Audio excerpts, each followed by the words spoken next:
আগের যুগে যখন স্বামী গরিব হইত এবং স্বামী যদি বিপদে পড়ত, তাহলে নারী সাহাবীরা তাদের কথার বলিটা এমনই ছিল যে আমরা যা খাই না খেয়ে থাকি বা হারাম খাবো না, এটা তাদের প্রতিজ্ঞা ছিল যে আমরা না খেয়ে থাকি। তার কারণ দুনিয়াতে না খেয়ে থেকে সহ্য করা যাবে, পরকালে যেন আল্লাহ আমাদেরকে জাহান্নামে না আনায় এবং এর প্রতিফল যেন, হারামের প্রতিফল যেন আমাদেরকে না দিতে হয়।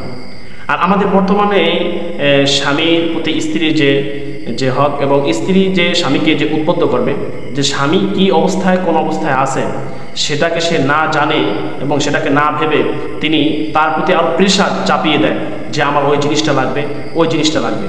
কিন্তু আমাদের হওয়া উচিত এইটা যে মানে বিপদের সময় স্বামী স্ত্রী উভয়ই মানে যুদ্ধ করব এবং ওই বিপদ থেকে উদ্ধার হব এবং স্বামীর প্রয়োজন এবং স্বামীর আর্থিক অবস্থা বুঝে তার কাছে একটা জিনিস চাবো।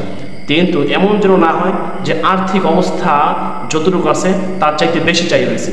যদি বেশি চাই থাকে, স্ত্রীকে খুশি করার জন্য স্বামী সে চাইবে যে সন্তুষ্ট করার জন্য, এক পর্যায়ে কী হয়, তার হারাম ইনকামের প্রতি চলে যায়, সে হারাম ইনকাম করতে থাকে, হারামের প্রতি ডুবে যায়।